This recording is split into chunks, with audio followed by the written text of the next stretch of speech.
السلام علیکم دوستو، میرا نام ہے بلال خیلجی، آپ دیکھ رہی ہے خیلجی ٹی وی۔ دوستو، انسان شروع سے ہی نئی چیزیں بنانے اور ان کو اپنی پائیدی کے لیے استعمال کرنے کی جدوجہد کر رہا ہے۔ ان سب ایجادات میں سائنس کا بہت اہم کردار ہے، اور سائنس کے ان ایجادات میں سب سے اہم کردار مسلمان سائنسدانوں کا ہے۔ اگرچہ ابھی تک بہت سی مسلمانوں کی ایجادات ایسی ہے جو نظروں سے دور ہے، حالانکہ دنیا کی مفید اور ضروری ایجادات مسلمانوں اور عربوں کی مرہونی منت ہے۔ دوستو، یہ وہ وقت تھا جب دنیا میں جدید یورپ کا نام و نشان تک نہیں تھا۔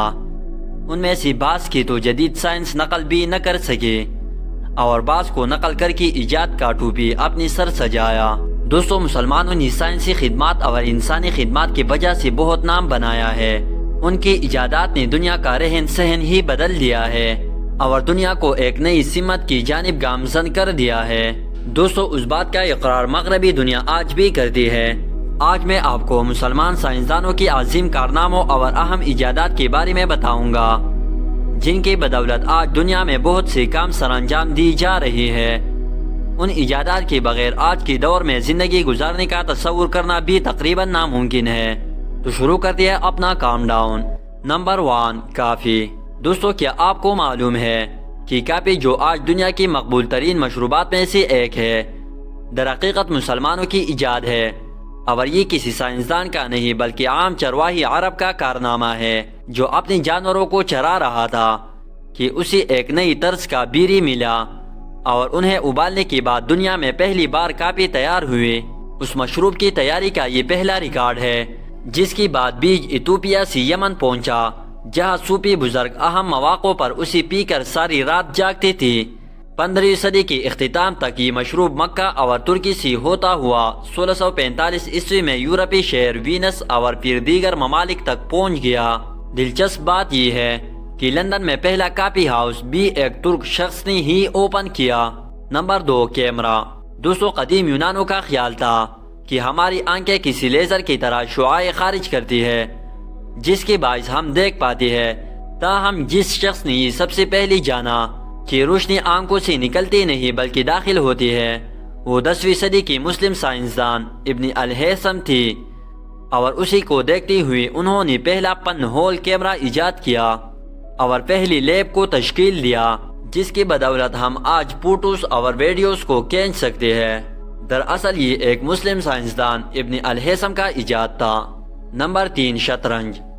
دوستو، شطرنج کی ایک قسم قدیم ہندوستان میں کھیلی جاتی تھی، مگر اس گیم کو ترقی آج کے دور میں ایران میں ملی، جہاں سے یہ یورپ اور ایشیا کے دیگر ممالک تک پھیل گیا۔ لفظی رخ بھی فارسی زبان سے ہی شطرنج کا حصہ بنا۔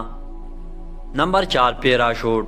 دوستو، رائٹ برادر سے لگ بھگ 1 سال پہلے مسلم موسیقار، انجینئر، شاعر عباس ابن فرانس نے ایک اڑن مشین کی تیاری کی متعدد کوششیں کی۔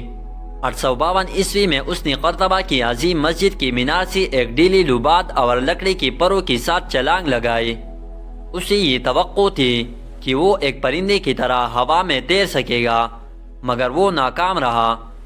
مگر اس لوبادی نے نیچے گرنے کی رفتار کم کر دی، اور اس طرح دنیا کا پہلا پیراشوٹ وجود میں آ گیا۔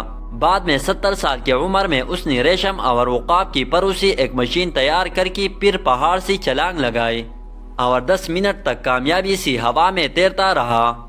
تاہم اترتی ہی کریش ہو گیا، اور اس نے نتیجہ نکالا، جو کہ درست تھا، کہ اپنی ڈیوائس میں دم نہ لگانے کی وجہ سے لینڈنگ خراب ہوئی۔ نمبر 5، صابن۔ دوستو، نہانا دھونا مسلمانوں کی مذہبی ضرورت ہے، اور یہی وجہ ہے انہوں نے آج کے دور میں استعمال ہونے والا صابن اپنی دور عروج میں ایجاد کیا۔ قدیم مصر اور روم میں صابن جیسی کوئی چیز استعمال ہوتی تھی، مگر یہ عرب تھی جنہوں نے سبزیوں کی تیل اور سوڈیم ہائیڈرو آکسائڈ کے امتزاج میں مختلف خوشبویات کا استعمال کیا۔ یہاں تک کہ شیمپو بھی انگلینڈ میں ایک مسلم نے 1759 میں متعارف کروایا۔ نمبر 6، مشینیں۔ دوستو، شافٹ ایک ایسی ڈیوائس ہے جس کو جدید عہد کی مشینری میں ریڑھ کی ہڈی کی حیثیت حاصل ہے، اور انسانی تاریخ کی اہم ترین میکینیکل ایجاد میں سے ایک مسلم انجینئر الجرازی نے کی، جس کے ذریعے پانی کو کنویں کی تہہ سے اوپر لا کر آب پاشی کا استعمال کیا جا سکتا ہے۔ 1206 عیسوی میں ان کی کتاب سے ثابت ہوتا ہے والوز اور پسٹن کو بھی انہوں نے ایجاد کیا، جبکہ انہیں روبوٹکس کا بانی بھی قرار دیا جاتا ہے۔ نمبر 7، لباس۔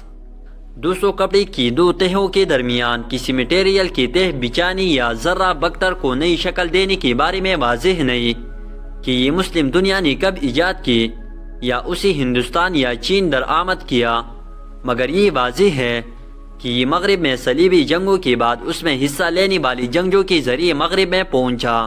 نمبر 8، گنبد، ممبر اور دیگر تعمیرات۔ دوستو، عیسائی دنیا کی گرجا گھروں میں گنبدوں کی تعمیر کا تصور بھی اسلامی تعمیرات سے لیا گیا۔ یہ گول تعمیر اس طرز تعمیر سے کئی گنا بہتر تھا جو رومن استعمال کرتی تھی، کیونکہ اس کے ذریعے عمارت کو زیادہ بڑا، اونچا اور کمپلیکس کی شکل دینا آسان ہو گیا۔ اس کے علاوہ مسلم دنیا سے ہی ممبر، روزونڈو اور دیگر تکنیک یورپ نے نقل کی، یہاں تک کہ یورپی قلعے بھی اسلامی دنیا کی نقل ہے۔ نمبر 9، سرجیکل آلات۔ دوستو، جدید عہد کے متعدد سرجیکل آلات کی بنیاد 10ویں صدی کے مسلم سرجن الظواہری نے رکھی۔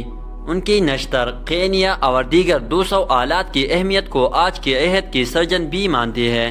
اس کے علاوہ انہوں نے زخموں کو ٹانگی لگانے والا ایسا دھاگا بھی تیار کیا جو قدرتی طور پر جسم سے الگ ہو جاتا تھا، جبکہ انہوں نے کیپسول بھی ایجاد کیا۔ اسی طرح 13ویں صدی میں ایک اور مسلم طبی ماہر ابن نفیس نے دوران خون کی وضاحت کی، جبکہ مسلم ڈاکٹروں نے افیون اور الکحل کے امتزاج سے ایسی سوئیاں تیار کی جس سے کسی کو بے ہوش کیا جا سکتا ہے، اور یہ تکنیک اب بھی استعمال ہو رہی ہے۔ نمبر 10، ہوائی چکی یا ونڈ مل۔ دوستو، ونڈ مل کو ایک ایرانی خلیفہ نے 7ویں صدی میں ایجاد کیا، جسے مکئی کی فصل کے لیے پانی کی حصول کے دوران استعمال کیا جا سکتا تھا، اور یورپ میں یہ چیز 500 سال بعد دیکھنے میں آئی۔ Number 11، fountain pen. دوستو، پہلا فاؤنٹین پین 953 عیسوی میں ایک مصری سلطان نے ایجاد کیا، کیونکہ وہ ایسا قلم چاہتا تھا جس کے داغ اس کے ہاتھوں یا کپڑوں پر نہ لگ سکے۔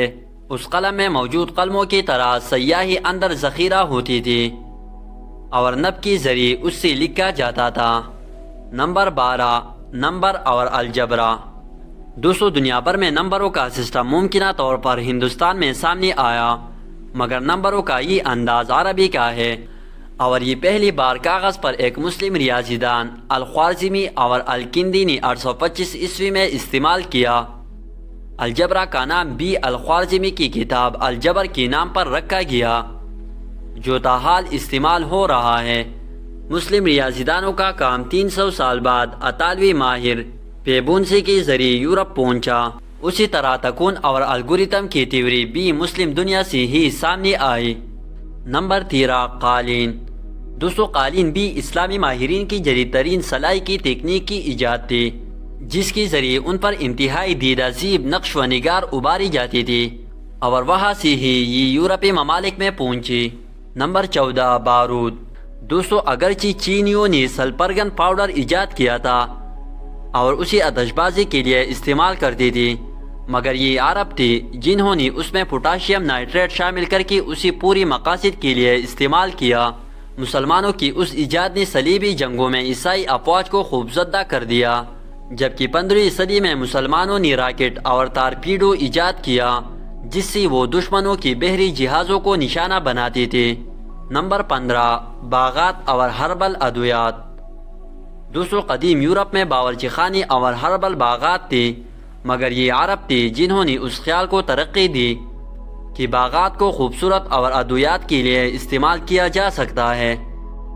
یورپ میں پہلا پلو سے سجا باغ بھی 11ویں صدی میں مسلم اسپین میں کھولا گیا تھا۔ مسلم باغات میں ٹیولپ اور کارنیشن جیسے پھولوں سمیت دیگر کو انتہائی خوبصورتی سے استعمال کیا جاتا تھا۔ دوستو، آج اگر مسلمان پیچھے ہے تو اس کی وجہ مسلمانوں کو اپنے کام سے پیچھے ہٹنا ہے، جس پر اقبال نے لکھا ہے، وہ زمانے میں معزز تھے مسلمان ہو کر اور تم خوار ہوئے تارکی قرآن ہو کر۔ دوستو، اسی کے ساتھ آپ سے اجازت چاہتی ہے، والسلام۔